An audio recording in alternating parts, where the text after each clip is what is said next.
नमस्कार दोस्तों, welcome back to our YouTube channel solution. तो कैसे हैं आप सब लोग? उम्मीद करता हूं आप सब लोग अच्छे होंगे। तो आज का जो सेशन है वो एलटी पैडागोजी से है। एलटी पैडागोजी के कुछ इंपॉर्टेंट एमसीक्यूज़ हैं, ठीक है। तो उसके ऊपर हम बात करने वाले हैं आज एलटी पैडागोजी के ऊपर।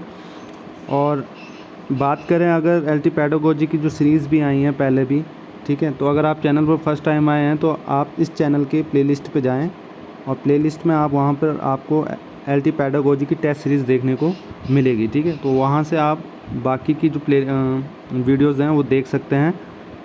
तो बिना टाइम वेस्ट किए इस सेशन को स्टार्ट करते हैं, बढ़ते हैं पहले क्वेश्चन की तरफ। पहला क्वेश्चन देखते हैं। फर्स्ट क्वेश्चन है इसमें, एक मिनट।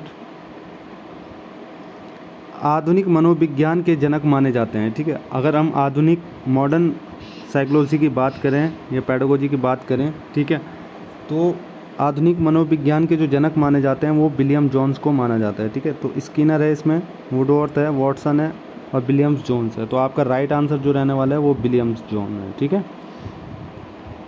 बढ़ते हैं नेक्स्ट क्वेश्चन की तरफ। नेक्स्ट क्वेश्चन है इसमें कि साइकिल चलाने वाला स्कूटर चलाना सीख लेता है। अगर कोई भी व्यक्ति अगर साइकिल से अगर स्कूटर चलाना सीख रहा है, ठीक है, अगर साइकिल से स्कूटर चलाना सीख रहा है, यहाँ से यहाँ जा रहा है, तब तो ये क्या हो सकता है आपका? इसमें ऑप्शन है, ऑप्शन देख सकते हैं आप। शून्य स्थानांतरण, ठीक है, शून्य स्थानांतरण। दूसरा लंबवत स्थानांतरण। तीसरा है धनात्मक स्थानांतरण। चौथा है आपका ऋणात्मक स्थानांतरण, ठीक।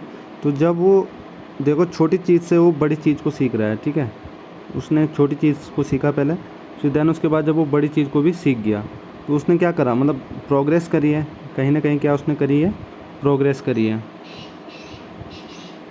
क्या करी है? प्रोग्रेस करी है। प्रोग्रेस करी है तो प्रोग्रेस करके क्या होगा, उसको कहीं ना कहीं पॉजिटिव धनात्मक स्थानांतरण मिला होगा, है ना, पॉजिटिव स्थानांतरण। तो इसमें आपका राइट आंसर जो रहने वाला है, ना तो वो शून्य रहेगा, ठीक है, ना ही लंबवत रहेगा, और सिर्फ वो आपका धनात्मक स्थानांतरण रहेगा। आपका राइट ऑप्शन जो है वो धनात्मक स्थानांतरण है, ठीक है। अगर बात करते जैसे साइकिल सीखी और कार स्कूटर सीखा सपोज उसने, तो स्कूटर से अगर वो साइकिल पे आ रहा है तो वो आपका कहीं ना कहीं क्या हो जाएगा? ऋणात्मक स्थानांतरण, मतलब वो बड़ी चीज़ से छोटी चीज़ की तरफ आ रहा है ना। तो वो आपका ऋणात्मक स्थानांतरण हो सकता है। बट जब वो छोटी चीज़ से बड़ी चीज़ में जा रहा है तो वो आपका क्या हो सकता है? धनात्मक स्थानांतरण। तो होपफुली ये क्वेश्चन आपको समझ आया होगा। नेक्स्ट क्वेश्चन देखते हैं इसमें। किशोर अवस्था बड़े संघर्ष, तनाव और तूफान की अवस्था है, यह किसने कहा है, ठीक है। आपको पता है जो एडोलेसेंस स्टेज होती है वो क्या होती है? काफ़ी संघर्ष होता है इसमें, ठीक है, तनावपूर्ण होती है और तूफ़ान भी होते हैं, कि मतलब इन तूफ़ान की अवस्था भी कहा जाता है इसको, किशोर अवस्था को, ठीक है। तो ये सब किसने दिया है? ये नाम जो दिया है वो किसने दिया है? इसमें ऑप्शन है थॉर्नडाइक, स्किनर या फ्रायड या स्टेनले हॉल, ठीक है। तो इसमें आपका राइट आंसर जो रहने वाला है वो ऑप्शन नंबर 4 है, आपका स्टेनले हॉल, ठीक है। बढ़ते हैं नेक्स्ट क्वेश्चन की तरफ। टीएटी व्यक्तित्व परीक्षण की कौन सी विधि का प्रकार है, ठीक है। टीएटी की अगर हम बात करें व्यक्तित्व परीक्षण की, तो वो कौन सी विधि का प्रकार माना जाता है? ऑप्शन है इसमें व्यक्तिनिष्ठ विधि, अप्रक्षेपी विधि या अर्ध प्रक्षेपी विधि या प्रक्षेपी विधि। तो जो टैट व्यक्तित्व परीक्षण होता है आपका, वो आपका प्रक्षेपी विधि माना जाता है। तो इसमें आपका राइट आंसर रहने वाला है वो आपका प्रक्षेपी विधि। एक मिनट, नेक्स्ट क्वेश्चन देखते हैं इसमें। अंतर्दृष्टि अधिगम में समस्या के किस स्थिति पर ध्यान दिया जाता है, ठीक है। अगर हम अंतर्दृष्टि की बात करें तो गेस्टाल्ट वर्ड आता है इसमें। क्या आता है? गेस्टाल्ट शब्द जो है वो क्या है? संपूर्ण आकृति की ओर ध्यान करता है। किसकी ओर? संपूर्ण आकृति। इसका अर्थ जो होता है वो होता है संपूर्ण स्थिति पे। तो इसमें ऑप्शन देख सकते हैं आप। पहला है प्रारंभिक स्थिति पर, संपूर्ण स्थिति पर, विशेष स्थिति पर या लुप्त स्थिति पर। तो अगर अंतर्दृष्टि अधिगम में समस्या की किसी स्थिति पर ध्यान दिया जाता है तो वो दिया जाता है आपका संपूर्ण स्थिति को, मतलब पूरा एनालिसिस किया जाता है पहले, ठीक है। तो वो आपका अंतर्दृष्टि अधिगम। नेक्स्ट क्वेश्चन है इसमें कि प्रश्नोत्तर विधि का जनक माना जाता है, ठीक है। प्रश्नोत्तर विधि अलग है और प्रश्नावली विधि अलग है, ठीक है। तो दोनों को कंबाइन मत करना आप लोग। प्रश्नोत्तर विधि का जनक जो माना जाता है वो माना जाता है आपका, ऑप्शन देख सकते हैं, सुकरात है या फ्रॉवेल है या मॉन्टेसरी है या कॉल्डवेल कुक है, ठीक है। तो इसमें राइट आंसर जो आपका हुआ है सुकरात। प्रश्नोत्तर जो विधि है वो आपकी सुकरात ने दी थी, मतलब उसका जनक जो माना जाता है वो सुकरात को माना जाता है, ठीक है। नेक्स्ट क्वेश्चन है इसमें कि निम्नलिखित में से कौन सा वृद्धि और विकास के सिद्धांतों से संबंधित नहीं है। वृद्धि और विकास के सिद्धांतों से संबंधित नहीं है, ठीक है। तो इसमें देख लेते हैं ऑप्शन क्या क्या है।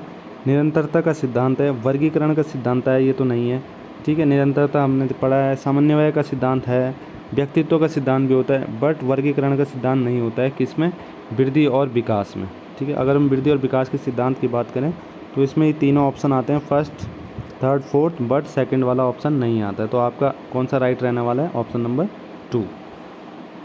बढ़ते हैं नेक्स्ट क्वेश्चन की तरफ कि क्रिया प्रसूत अनुकूलन में पुनर्बलन निर्भर करता है। अब जो पुनर्बलन है, रेनफोर्समेंट है, वो आपका किस पे डिपेंड करता है ज़्यादातर। देखो अगर अनुक्रिया होगी किसी काम के प्रति, अगर हम कोई काम कर रहे हैं तो उसमें अगर हमने रिस्पॉन्स करा है यहाँ पे अगर हमने रिस्पॉन्स करा है उस काम पे, तो कहीं ना कहीं उस काम पे क्या होगा, हमें ये तो पुनर्बलन मिलेगा। अब वो पॉजिटिव मिलेगा या नेगेटिव मिलेगा, क्या मिलेगा, बट पुनर्बलन जरूर मिलेगा जब हम उस किसी काम पे क्या करेंगे, रिस्पॉन्स करेंगे। या अनुक्रिया की प्रकृति पर निर्भर करता है। अगर अनुक्रिया हो रही है तो वो उस पर डिपेंड करेगा क्या, पुनर्बलन, ठीक है। नेक्स्ट क्वेश्चन है इसमें, जिस वक्र रेखा में प्रारंभ में सीखने की गति तीव्र होती है और बाद में यह क्रमशः मंद हो जाती है। तो इसका जो ग्राफ बनेगा, पहले क्या बोला है कि पहले इसकी जो सीखने की गति है, ठीक है, इसकी जो सीखने की गति है वो क्या हो रही है, पहले तीव्र हो रही है और फिर धीरे धीरे क्या हो जा रही है, घट रही है।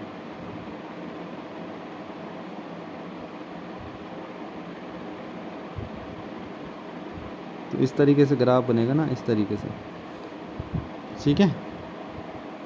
तो इसमें ऑप्शन है आपके पास उन्तोदर वक्र या फिर मिश्रित वक्र या फिर नतोदर वक्र या वक्र रेखा ही नहीं होती है, ठीक।